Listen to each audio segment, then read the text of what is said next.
Now let's bring in Kunle Adebajo, former president of the Nigerian Institution of Structural Engineers and the managing director of Arup and Partners Nigeria Limited.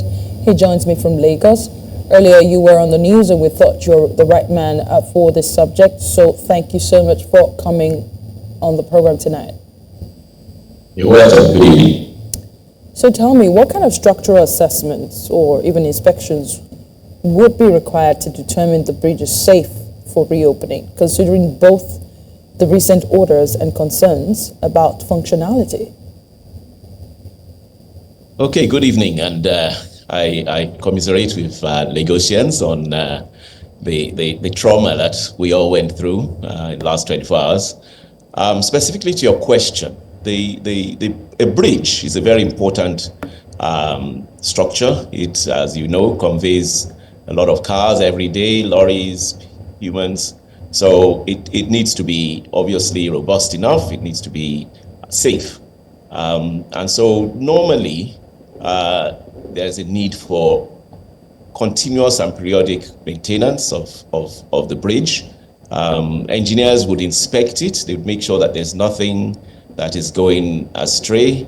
And of course, as our infrastructure ages, as everything gets older, there is always the need to make sure that we rehabilitate it so that it can still do and serve the function.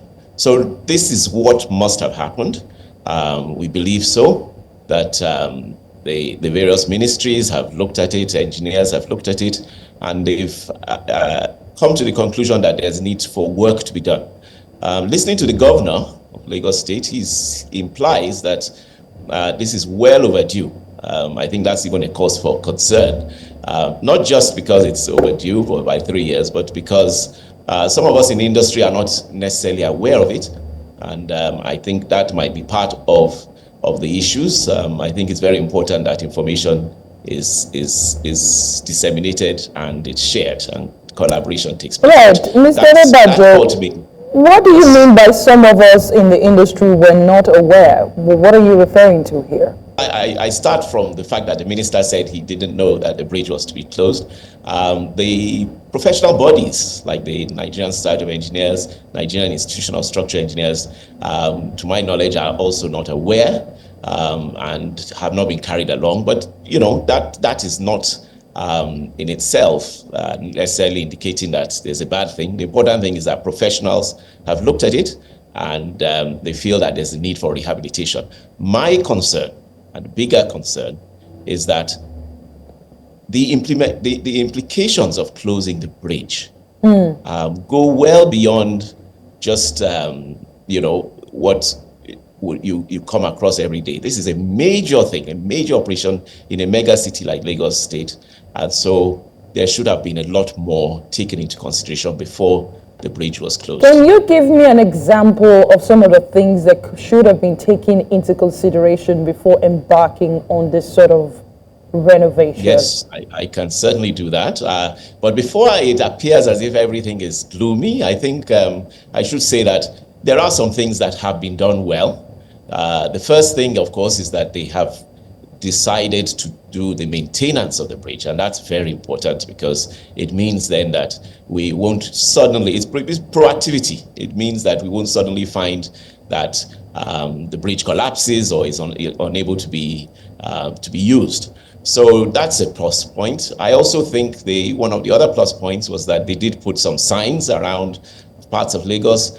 I will give half a mark for that because it didn't really give the full information, and even when it says Independence Bridge being closed, I think a lot of people I spoke with don't even know what or where Independence Bridge was. So absolutely. I think they could have been done better. Now, coming back to, so those are some of the positive things.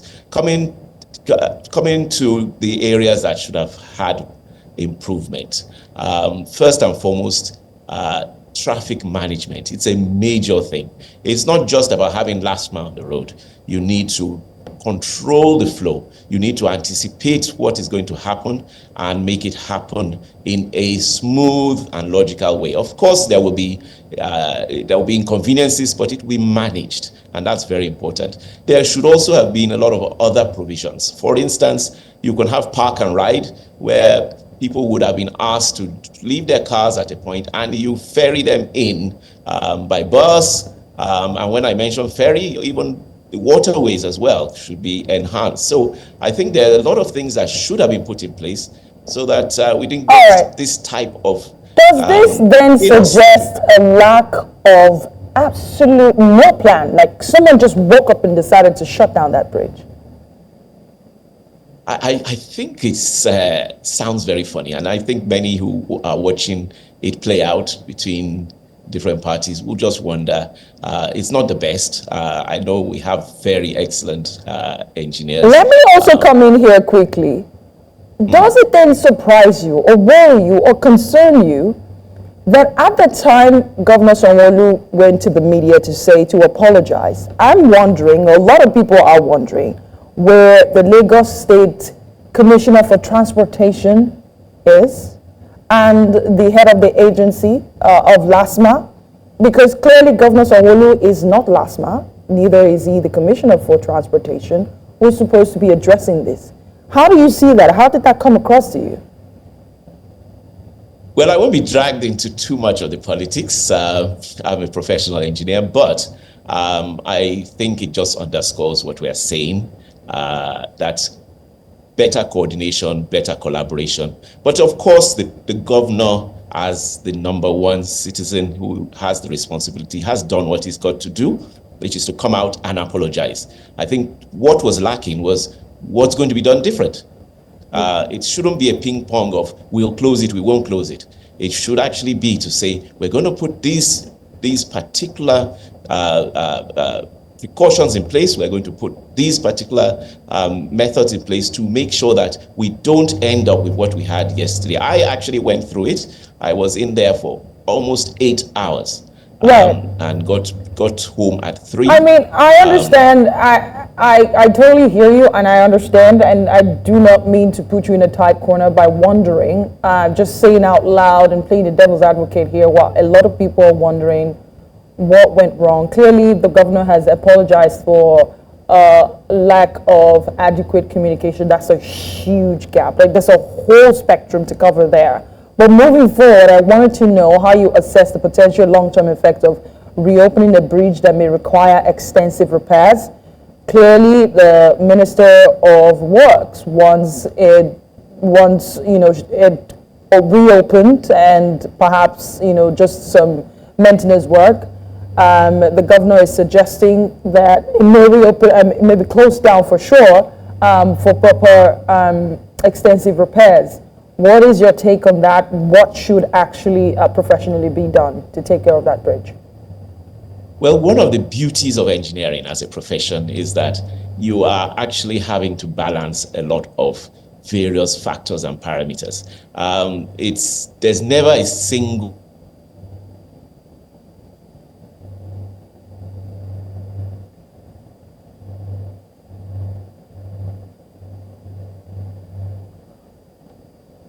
way to solve a problem. You are always contending with what is important is the safety of the people, the safety of the infrastructure, so that cannot be compromised. What I therefore think is we need to have a mix between what the governor is saying and what the minister is saying, and that is, yes, we need a phased open and a phased closing. It can't be a total thing, because Lagos won't work in such a situation. But at the same time, we can't ignore that there is work to be done, maintenance to be done, and that must also be implemented. So what we engineers do is we take the supposed mission impossible and make it possible.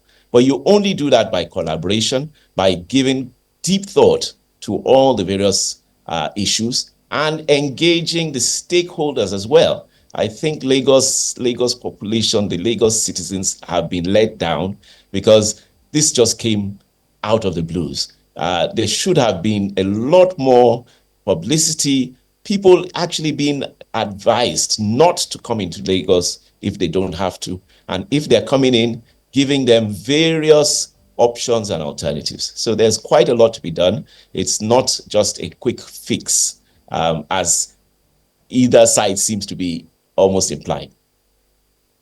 Just want to, because I felt like I poked the bear when I asked you that very critical, somewhat political question. But it's just logical to ask that question. We were supposed to have Adebayo Taufik, the director of the Public Affairs and Enlightenment Department, somebody from LASMA, on the show, and he pulled out at the last minute, saying that the governor instructed him not to speak to the press, and he's just received a directive not to talk anymore. Fair enough, he's trying to protect his job.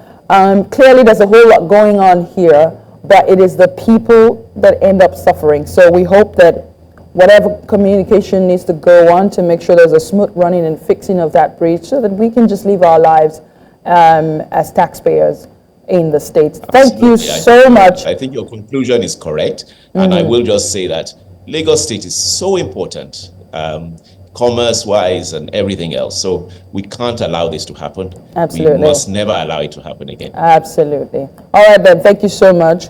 Mr. Kunle Adebajo, former president of the Nigerian Institution of Structural Engineers and the managing director of Arup and Partners Nigeria Limited. Thank you for saving the day, for coming on the show to speak to us. Thank you. Welcome.